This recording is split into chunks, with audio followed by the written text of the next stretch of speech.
5-5 लड़कों के बाद जब लड़की पैदा हुई तो माँ बाप ने बड़े प्यार से उसका नाम रखा निरुपमा। इस घराने में ऐसा शौकीनी नाम इसके पहले कभी सुनने में नहीं आया। अब तक अक्सर देवी देवताओं के नाम पर ही सबके नाम रखे जाते थे, जैसे गणेश, महेश, सीता, पार्वती आदि। इधर कुछ दिनों से निरुपमा की सगाई की बात चल रही है। उसके पिता राम सुंदर ने बहुत तलाश किया, परंतु पसंद का कोई लड़का ही नहीं मिला। आखिर एक ज़बरदस्त राय बहादुर रईस के घर उनके इकलौते लड़के की उन्हें टोह लगी। हालांकि राय बहादुर के बाप दादों की ज़मीन जायदाद और धन दौलत बहुत कुछ खत्म हो चुकी थी, किंतु था वह खानदानी घराना। वर पक्ष की तरफ से 10,000 रुपये नकद और काफ़ी से ज़्यादा दहेज की मांग पेश हुई। राम सुंदर बिना कुछ सोचे समझे इस बात पर राज़ी हो गए, कारण उन्होंने सोचा कि ऐसे अच्छे लड़के को किसी भी तरह हाथ से न जाने देना चाहिए। किंतु रुपयों का इंतज़ाम आखिरी दम तक कोशिश करते रहने पर भी नहीं हुआ तो नहीं ही हुआ। बहुत कुछ गिरवी रख कर, बेच कर, बहुत कोशिश करने पर भी 6-7 हज़ार की कमी रह ही गई। और इधर ब्याह के दिन करीब आ पहुँचे।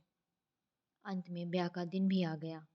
बहुत ज़्यादा ब्याज पर एक ने बाकी रुपया देना कबूल भी कर लिया था, किंतु वक्त पर वह लापता हो गया। विवाह मंडप में बड़ी काय काय मच गई और बड़ी भारी नाराज़गी फैल गई।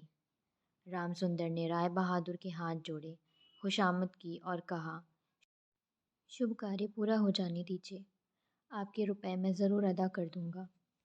राय बहादुर बोले, बगैर रुपया पाए लड़का मंडप में नहीं जा सकता।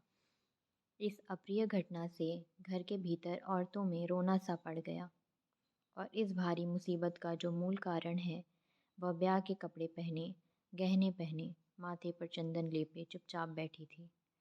भावी ससुर खानदान पर उसकी भक्ति और प्रेम खूब बढ़ रहा हो, ऐसा भी नहीं कहा जा सकता। इतने में एक नई बात पैदा हो गई।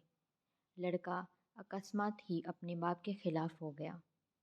वह अपने बाप से कह बैठा, खरीद बिक्री और भाव ताव की बात मैं नहीं समझता। मैं ब्याह करने आया हूँ, ब्याह करके ही लौटूंगा। बाप बेचारे जो भी उनके सामने पड़ा उसी से कहने लगे, देखा साहब, आजकल के लड़कों का ढंग। दो एक जो समझदार और होशियार पुरुष थे, उन्होंने कहा, धर्मशास्त्र और न्याय नीति की शिक्षा अब तो बिल्कुल रही ही नहीं। उसी का तो यह नतीजा है। आधुनिक शिक्षा का जहरीला फन अपनी ही संतान में फला हुआ देखकर राय बहादुर कोशिश से हारे हुए बैठे रहे। ब्याह तो किसी कदर हो गया, किंतु बिना आनंद के, उदास मन से। ससुराल विदा करते समय पिता ने अपनी प्यारी बेटी को छाती से लगा लिया। उनकी आंखों से आंसुओं की धारा बहने लगी। लड़की ने चिंतातुर होकर पूछा, वहाँ वाले क्या अब मुझे यहाँ कभी आने नहीं देंगे बाबूजी? पिता ने रुंधे हुए कंठ से कहा, क्यों नहीं आने देंगे बेटी, मैं खुद जाकर तुझे ले आऊँगा। राम सुंदर अक्सर लड़की को देखने जाते हैं, पर समधी के घर उनका कोई आदर नहीं। नौकर चाकर तक उन्हें नीची निगाह से देखते हैं।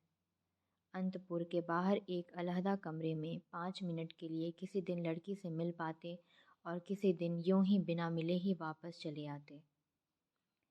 समधी आने में ऐसा अपमान तो अब सहा नहीं जाता। राम सुंदर ने तय किया कि जैसे भी हो अब अदा कर ही देना चाहिए।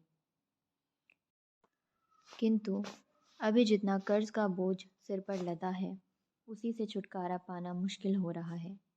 आगे की तो बात ही क्या, घर गृहस्थी का खर्च भी किसी तरह खींचतान कर ही चल रहा है और कर्ज देने वाले महाजनों की निगाह से बचने के लिए तो उन्हें रोज़ तरह तरह के हील हवाले सोचने पड़ते हैं।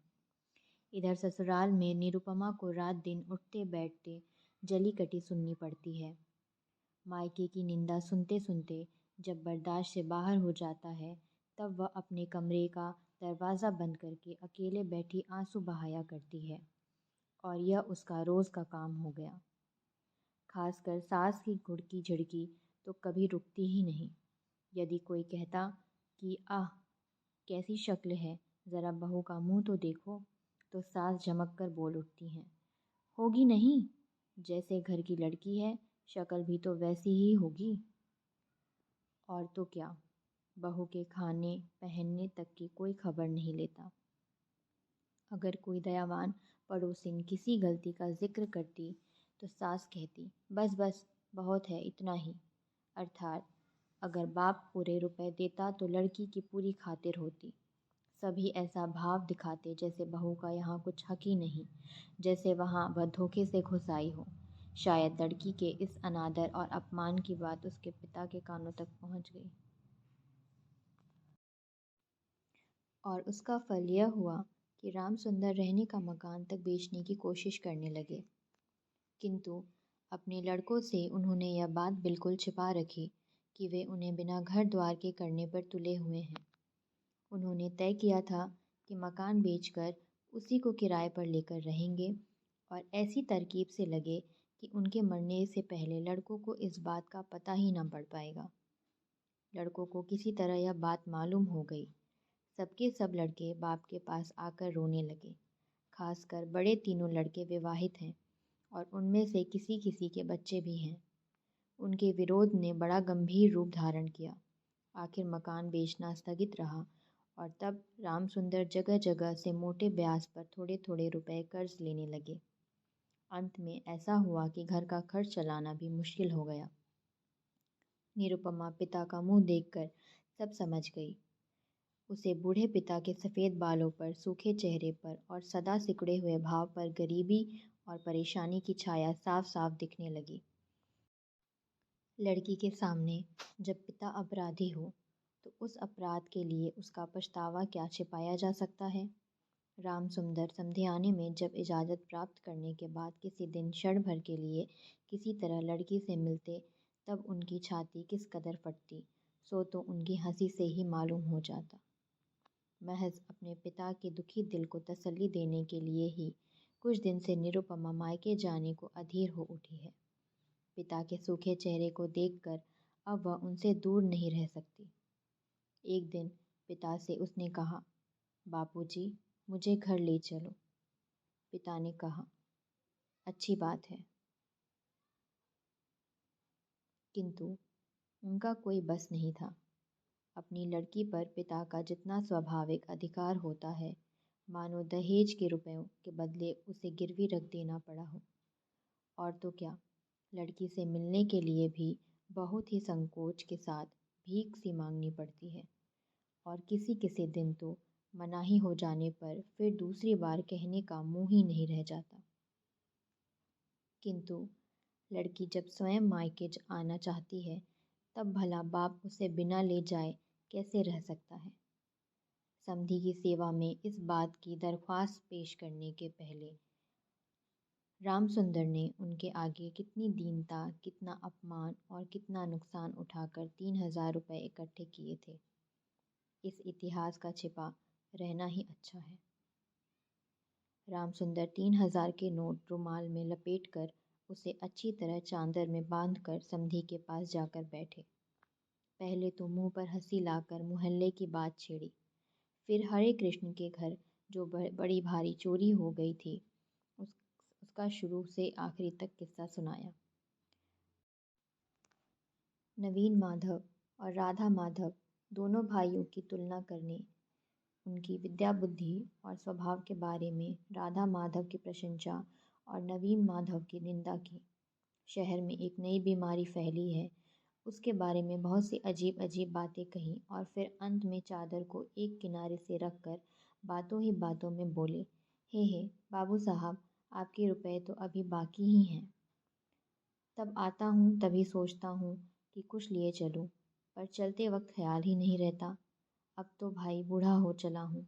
इस तरह एक लंबी भूमिका बांधते हुए पसली की 3 हड्डियों के सामने उन 3 नोटों को मानो बहुत ही आसानी से बड़ी लापरवाही से निकाला।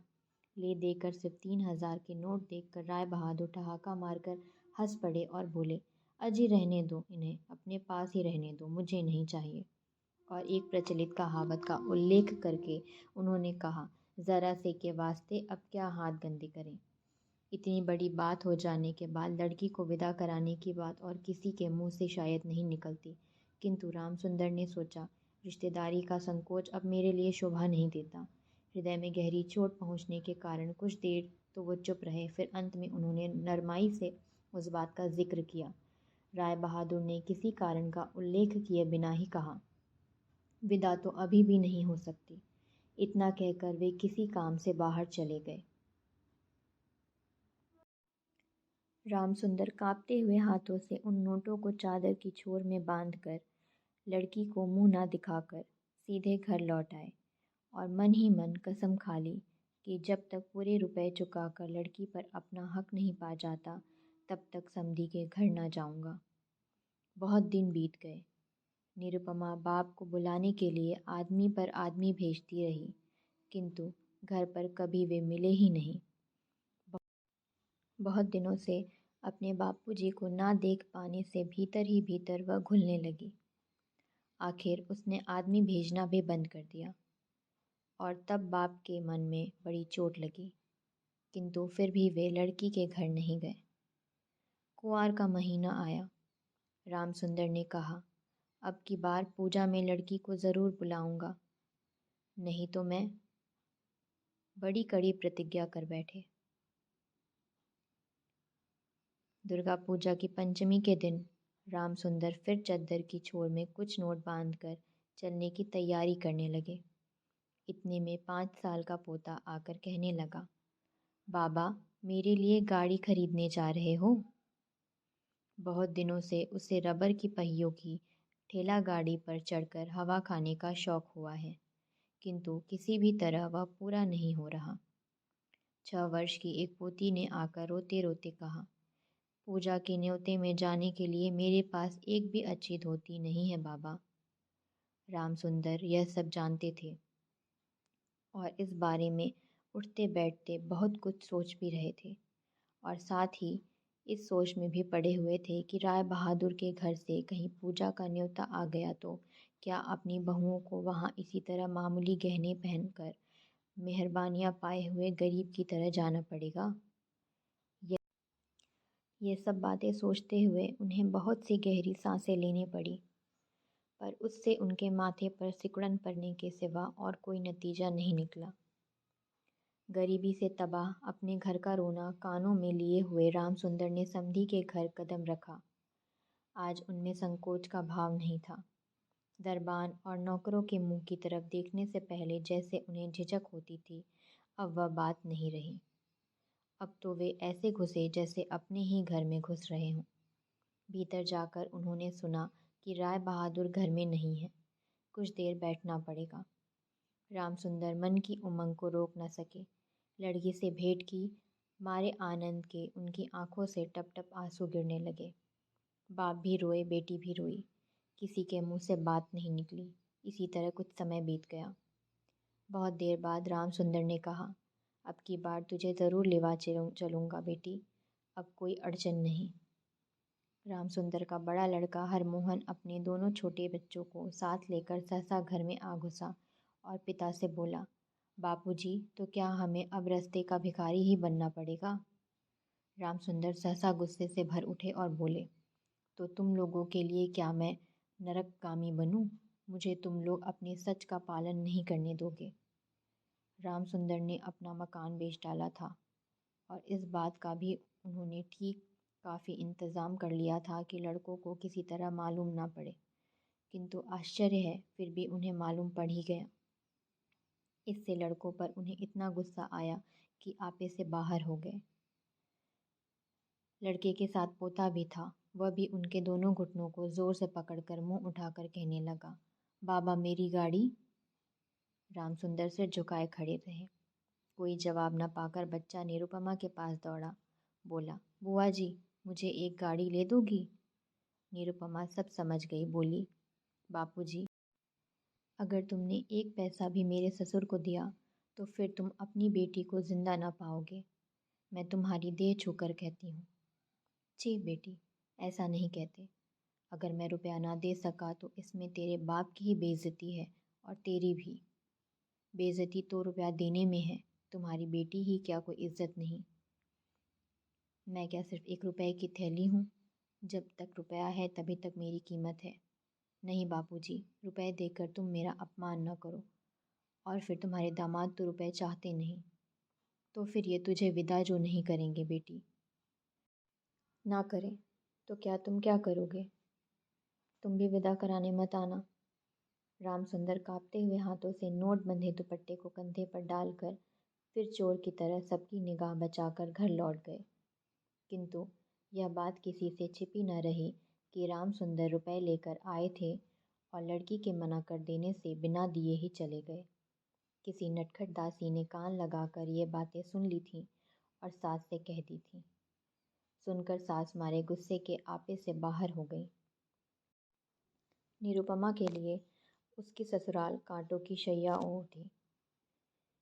एक तो पति ब्याह के थोड़े दिन बाद ही डिप्टी मजिस्ट्रेट होकर परदेश चले गए थे। दूसरे इस ख्याल से कि मिलने जुलने से बेटी में कहीं ओछापन न आए, अब उसका मायके वालों से मिलना जुलना भी बंद कर दिया गया।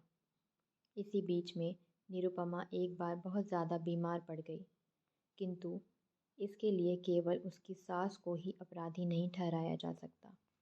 स्वयं निरुपमा भी अपनी सेहत की तरफ से बड़ी लापरवाह हो गई।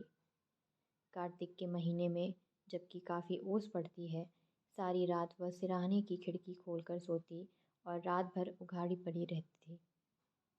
खाने पीने का भी कोई ठीक नहीं था। दासियाँ कभी कभी कलेवा लाना भूल जाती तो वह अपने मुंह से याद भी ना दिलाती। उसके मन में यह बात खूब गहराई तक बैठ गई थी कि वह इस घर की दासी है, मालिक मालकिन की मेहरबानी पर अपनी ज़िंदगी बसर कर रही है। किंतु यह भाव भी उसकी सास को बर्दाश्त न था।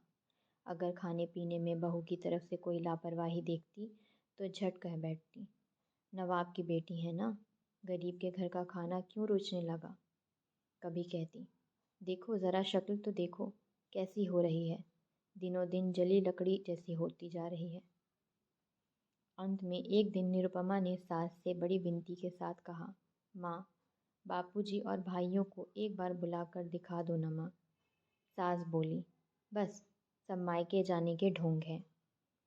कहने से कोई विश्वास नहीं करेगा, किंतु बात सच है कि जिस दिन शाम के वक्त निरुपमा की उल्टी सांस चलने लगी, उसी दिन पहल उसे डॉक्टर ने देखा और वही दिन उसके इलाज का आखिरी दिन हुआ। घर की बड़ी बहू मरी है, लिहाजा खूब धूमधाम के साथ अंत्येष्टि क्रिया की गई। प्रतिमा विसर्जन के समारोह के संबंध में जैसी राय चौधरी की लोक प्रसिद्धि प्रतिष्ठा है, बड़ी बहू की दाह क्रिया के विषय में भी राय बहादुर की वैसी ही नामवारी हो गई। ऐसी चंदन की लकड़ियों की चिता आज तक किसी ने देखी ही न थी। फिर श्राद्ध भी ऐसा ठाट बाट से हुआ कि जो सिर्फ राय बहादुर के घर ही संभव था। सुनते हैं इसमें वे कुछ कर्जदार भी हो गए थे। रामसुंदर को सांत्वना देते समय लोग उनकी लड़की का कैसे धूमधाम के साथ दाह हुआ उसी का विस्तार से वर्णन करने लगे। इधर डिप्टी मजिस्ट्रेट की चिट्ठी आई कि मैंने यहाँ मकान वगैरह का सब इंतज़ाम कर लिया है, अब जल्दी बहू को भेज दो। राय बहादुर की राय बहादुरी ने जवाब दिया कि बेटा तुम्हारे लिए यहाँ चले आओ, अब दूसरी लड़की से सगाई तय कर ली गई है, सो तुम जल्दी छुट्टी लेकर यहाँ चले आओ। अब की बार लड़के के ब्याह में राय बहादुर को 20,000 रुपये नकद मिले और वे हाथों हाथ वसूल भी हो गए।